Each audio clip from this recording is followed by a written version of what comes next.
Hey guys, I want to interrupt this review to give a shout out to the sponsor of this video, Harry's. Now, if you don't know Harry's, it's time that you do, because Harry's is a shaving company that was created in order to be better and different from other shaving companies. In fact, just like you, I have a morning routine. I wake up, I shower, I brush my teeth, and of course, I shave. And that's where Harry's comes in, because this company can help make your morning routine better for 2 out of the 3 that I just mentioned. Now, of course, you can all start this by going to the link in the description below and ordering their starter kit. This kit will show up at your home or office, wherever you'd like, and it includes several of their signature products. First of all is their signature razor blade with this amazing well-weighted handle. It makes for having a close and comfortable shave really easy. It also includes either a shaving cream or a shaving gel, which is really nice on your skin. And for somebody like me who travels a lot, they even include this nifty little carrying case. And for those of you who need replacement blades, these replacement blades start at just $2. Speaking of which, this entire starter kit is just $3. It has all this stuff in it. It's actually a $13 value. If you guys are interested in just getting the starter kit, please be sure to visit the link in the description below, or just go to harrys.com/redline reviews. That's www.harrys.com/redline reviews, where you can get this amazing starter kit for just $3. And now let's get back to the video.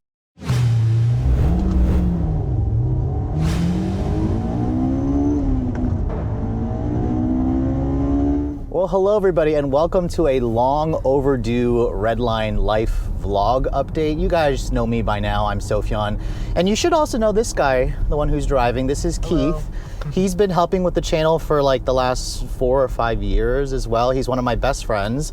And we basically are sitting inside our new car because he's not only one of my best friends, but he's also my partner, which is a new thing. That's new territory. But it's been like that for like almost a year now. So this is the video to basically confirm all the suspicions, because there have been so many comments online. We've just been taking our time. But we're not here to talk about our relationship. We're here to talk about the car that we bought, because this is the replacement finally for the old RAV4, well, old. It's the RAV4 Prime that I bought last November, which we had for about a year. We actually sold that car last Saturday or 2 Saturdays ago. But we've been waiting for this Mach E GT for almost a year, right? Almost? Yeah. Almost a full year. Yeah, we put our order down back in April, end of April, when Ford finally opened it up. And this is exactly the spec that we wanted. It's a grabber blue GT performance with all the options. This is essentially the car that Ford revealed at the LA Auto Show 2 years ago, which you were with me there. And I remember... Well, I was just gonna say, I joked about getting one. I was like, oh, I had 2 Mustangs. And I was like, oh, okay, I can have an all-wheel drive Mustang now. Well, here we are. Well, this is also Keith's first electric car, his fastest car that he's ever bought. It's got a crap ton of tech in it, and it's also his 3rd Mustang, so he feels, I think you said, at home in this car? You know, there's Mustang DNA in here. It's just, it's a very different kind of Mustang. Yeah, so this isn't essentially a review. We're just kind of revealing the car to you, because we actually ended up driving all the way to Pittsburgh on Saturday night, or Saturday. It was a super last minute thing, but basically, long story short, we had ordered a car, and that car was scheduled to be built on the week of October 4th, and it's sitting at the Ford factory in Mexico because it's waiting on a chip. So we got lucky, because I found a dealership out in Pittsburgh, 3.5 hours from where we are in New York, and it was a car that arrived like a week before. The customer who ordered it didn't want it, so they offered it to us for a great price. So shout out to Moon Township Ford out in Pittsburgh, and our sales associate Z, who made the process super quick, super easy. Shout out to Z for hooking us up, and the sales manager Brandon for really helping us out, because we thought we wouldn't be able to take delivery of this car until next year. That's what we were thinking. So the fact that we got our exact car that we ordered is just crazy. And our order is still heading to our local dealership. So if you guys are looking for this car, just go to Apple Ford in York, and you'll probably find it there sometime in January. We can be twins. Or February, right. But somebody from out of state probably will end up buying it. But Keith has driven this car already.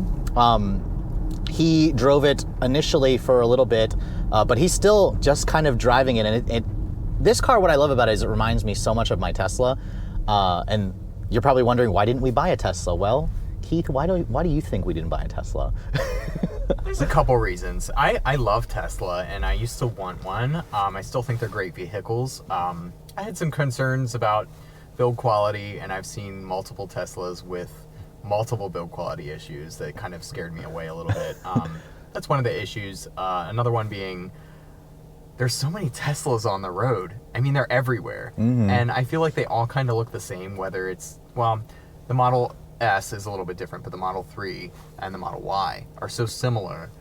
And regardless of what trim you get, they still look the same. So I don't know, they're a little too vanilla looking for me, and I wanted something a little more exciting, a little more loud and fun, I guess. Not that this is loud because it doesn't make any noise, but So as you continue to say Teslas are boring, I want to also remind you guys that my editor Rob, who edits the videos and shoots for us, he has a Tesla Model Y Performance. Yeah. So his is red. We're going to do a video comparing the two vehicles, but Rob's probably editing this right now, giving you the middle finger because he's just like, screw you, my Tesla's better. But Sorry, it's all in good fun, and we're going to get outside the car and show you guys a walk around of the car that we bought. You're going to really like what we have on the back of the vehicle on the plate. But other than that, we drove it all the way from Pittsburgh last night, or Saturday night, in the snow. In the snow, on summer tires. On summer tires. I was the one that was driving because I've had experience doing that. So is Keith, but I know he was a little more nervous. So I just was like, I'll drive. We went really slow, and we drove this car about 230 miles. We did have to stop once to recharge, which I'll do videos of this car over the course of the ownership. We'll talk about the range, but it showed 230 miles on a full charge. Yeah, and it was really cold. It's really cold. Yeah, I mean, right now it's like 39 degrees outside, and it was snowing earlier today. So a new set of wheels or tires are coming very soon because we can't drive this car on the summers for too long. But let's go ahead and hop around the car and show you guys this vehicle because the grabber blue color, absolutely stunning. And we're gonna have to turn off that annoying beep because it just lets you know every time you leave the vehicle with no key, and it also beeps when you walk away because it has the auto lock. But let me first show you guys the complete walk around of it. As you can see, I actually drove this car in San Francisco last month. They didn't have a grabber blue performance grade.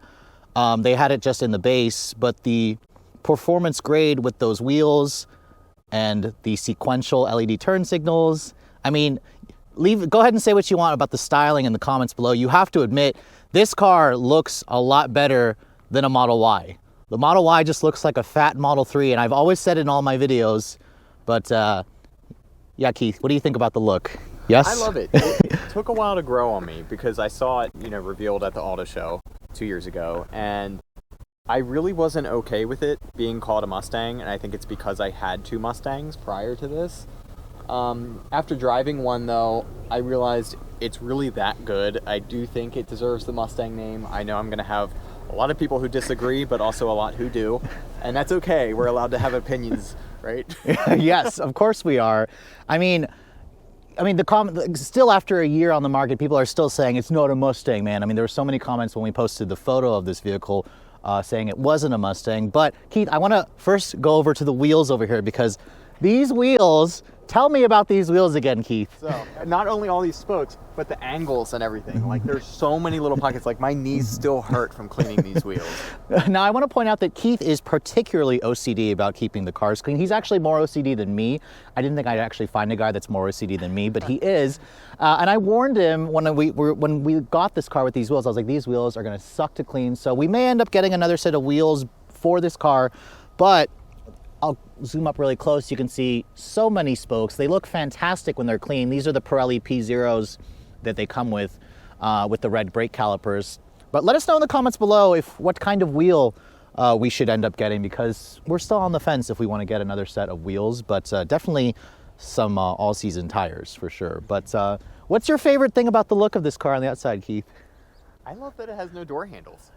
That is true. Yes, everybody always looks at the no door handles and they think it's like a concept car or something. Yeah, it makes it really sleek and modern looking. Mm-hmm. It doesn't look necessarily like a full production car because of that. Mm-hmm. So that's one of my favorite features, and obviously I love the color. I also just love blue, so it's like perfect.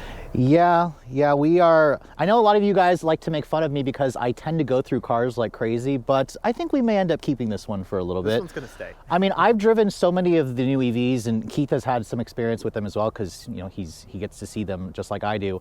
And there's nothing out there right now that comes close to what Ford's offering other than the Tesla Model Y, which we didn't want because there's so many of them out there. My editor Rob has one too, and they look exactly like the Model 3. I'm just not a fan of the design of the vehicle. But we did agree there's one element on this car on the outside that we didn't like. Do you remember what that is, Boo?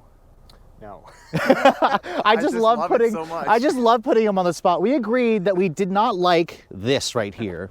Oh yes. This badge right here means absolutely nothing. In fact, I even had to tell him what that badge meant. Yeah, I was like, okay, well the E4, probably four-wheel drive, and then I'm like, okay, X, I have no idea what the X means. It just seems like a bunch of... Yeah, we think Ford could have done better there and put a different badge there or something, but other than that, the design of the vehicle is just absolutely stunning. And we just can't wait to show you guys more about this car, and we can talk about what it's like to live with. Because with the range, we're trying to figure out what we're gonna end up getting in the dead of cold and winter, which we're kind of in right now. I'm freezing out here. And in the summertime, because Ford rates this car at 260 miles on a full charge, which I don't think we're going to see that in the winter time. Not right now, no. But in the summertime, I won't be surprised to see this number actually beat what Ford's EPA estimates are. But stay tuned, of course, for updates on this car throughout the ownership. We're going to do a comparison test between this car and Rob's Model Y. You may even see him complain or say how his is going to be faster and better, but you'll see that video coming up soon. We may even do a drag race. Oh, and the one thing we forgot to show you really quick, the back, that plate.